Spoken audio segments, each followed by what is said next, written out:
Bom dia, obrigado por ter vindo. Bom dia, Tiago, um prazer. Olha, o deputado foi oficializado presidente da Comissão de Saúde da Assembleia Legislativa de Mato Grosso. Então, o primeiro questionamento é: qual é a avaliação do senhor sobre a saúde pública no nosso estado hoje?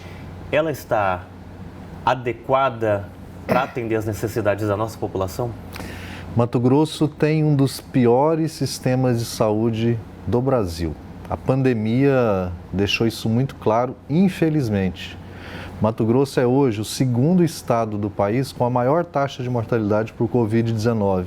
Foi durante muito tempo o primeiro estado, dentre todas as unidades da federação. E Cuiabá, a capital do país com a maior mortalidade por Covid-19. Além dos erros de gestão na pandemia, isso demonstra que nós temos um sistema de saúde muito precário. Em 2019, em resposta a um requerimento que eu fiz no parlamento, nós tínhamos 300 mil pessoas na fila aguardando para realizar algum procedimento na saúde, seja um exame especializado, uma consulta, uma internação, em média há 1 ano e meio. E esse quadro se agravou no pós-pandemia. Eu assumo a Comissão de Saúde com a responsabilidade, primeiro, de atualizar esse diagnóstico para que a gente possa identificar o sofrimento que a população tem hoje para ser atendida na saúde e buscar as condições para superar essas dificuldades. Nesse meio tempo, nós estamos acompanhando aí um embate judicial quanto à possibilidade de intervenção estadual na saúde pública de Cuiabá. Então, qual é a opinião do senhor a respeito da saúde pública em Cuiabá e o Estado teria eficiência comprovada para resolver o problema atual?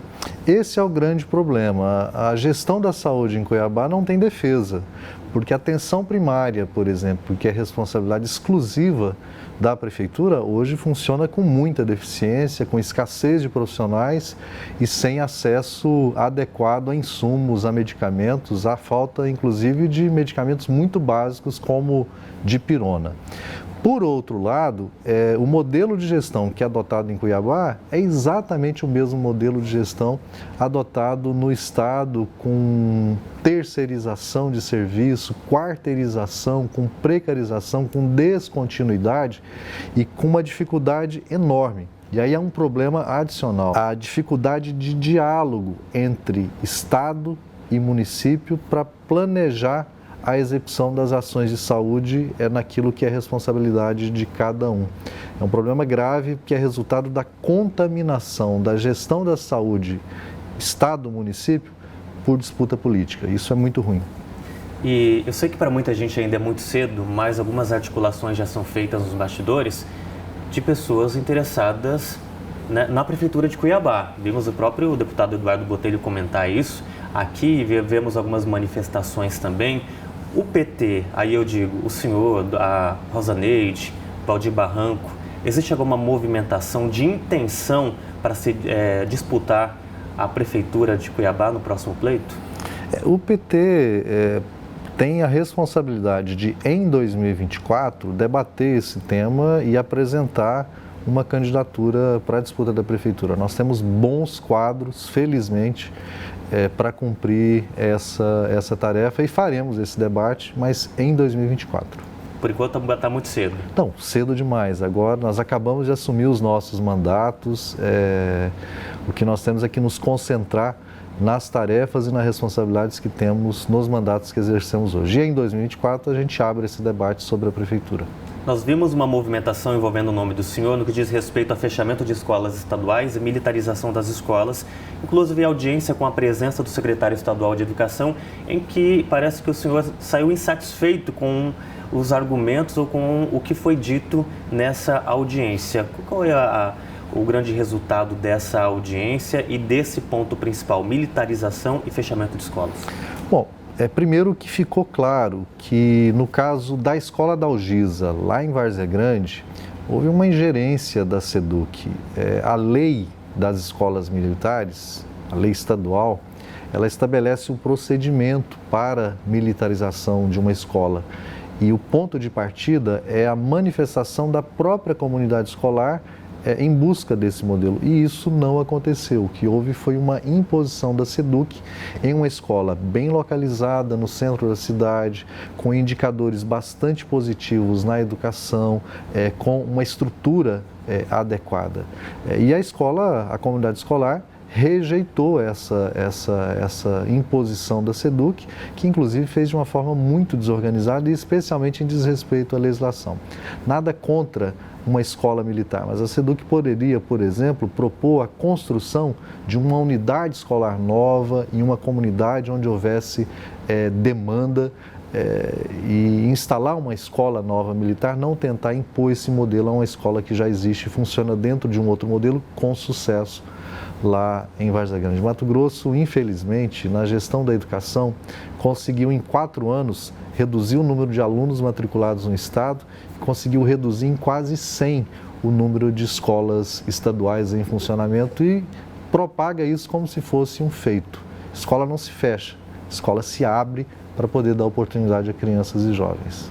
Sobre o trabalho na Assembleia Legislativa, eu queria que o senhor falasse sobre o andamento. A gente vê sempre posicionamentos como oposição ao governo, mas dentro da Assembleia Legislativa, entre os deputados, existe a intenção de muitos de passar uma imagem de independência, de que os deputados têm autonomia para acompanhar os projetos, inclusive os encaminhados pelo governo do estado. Existe essa independência de fato ali na Assembleia Legislativa para as discussões dos projetos? Olha, infelizmente, a maioria dos deputados, é lógico que todos estão ali legitimamente porque foram eleitos pela população, mas a maioria apoia as iniciativas do governo do estado e dificultam bastante o trabalho que nós exercemos na oposição. Vou te dar um exemplo de hoje, é um debate que faremos sobre a PEC que o governador encaminhou para a Assembleia, propondo a proibição de criação de novas unidades de conservação, de parques, de áreas de proteção ambiental no estado de Mato Grosso, com o argumento de que não tem recursos para poder cuidar das unidades de conservação que tem hoje. Um atestado de incompetência e uma proposta absolutamente inconstitucional, que é colocar no capítulo da proteção ao meio ambiente da Constituição um dispositivo que proíbe a criação de unidades de conservação que servem à proteção do meio ambiente. A PEC foi aprovada em primeira votação com apenas 2 votos contrários, os votos da nossa bancada do PT, e nós vamos hoje fazer um embate grande em torno dessa pauta novamente. Agora, um assunto delicado que eu acho que não dá para a gente deixar de citar é a verba indenizatória de R$65 mil que cada deputado tem acesso.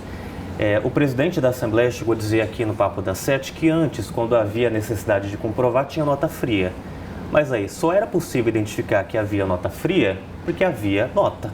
Hoje não existe nota. Então, o eleitor mato-grossense não tem um site para checar como cada deputado usa essa verba indenizatória, que em tese não é salário, porque o salário é quase R$30 mil, vai chegar a quase 35 mil em 2026. Então, nesse ponto, a gente vê que se base, oposição, centrão, seja qual for, todos acabam não propondo nada para mudar essa realidade. E a verba indenizatória continua sem comprovação. Essa falta de transparência, ela foi normalizada em Mato Grosso? Eu concordo com você que ela é ruim, essa falta de transparência. Todos os mandatos têm muitas tarefas a cumprir e a verba indenizatória tem essa finalidade. Agora, nós teríamos realmente que organizar mecanismos para dar mais transparência à utilização desse recurso. Até porque a gente sabe que o trabalho do deputado é fiscalizar o executivo, ou seja, ele fiscaliza as contas do executivo, mas a população não consegue fiscalizar o trabalho do deputado. A gente não consegue fiscalizar o fiscalizador. Então é um ponto que sempre é muito importante discutir aqui. Tem uma mensagem aqui, deputado, que quem mandou para a gente foi o Manuel de Cáceres. Ele pergunta sobre a CPI da Energisa, que ele fala que nas propriedades rurais ainda existe uma demanda muito grande. Como foi esse trabalho na Assembleia e o andamento sobre essa situação? Bom, a CPI demonstrou que a Energisa deve muito à população do estado, porque arrecada bastante, mas não consegue ter a agilidade necessária para poder assegurar acesso a um direito básico de toda a cidadania, especialmente quem está no campo. Há uma série de recomendações que foram feitas, o relatório foi aprovado exatamente no finalzinho do ano. O que nós temos agora é que intensificar as cobranças para que o direito à energia elétrica chegue às pessoas. Bom, nós estamos chegando agora às 7h10, já passamos. Eu quero agradecer a presença do senhor, desejar mais um bom mandato, né, de pautas que possam trazer melhorias para o nosso estado e desejar um bom trabalho, boa sorte, um bom trabalho sempre. Eu é que agradeço, Thiago, e estou sempre à disposição. E a partir de agora, você que é da região de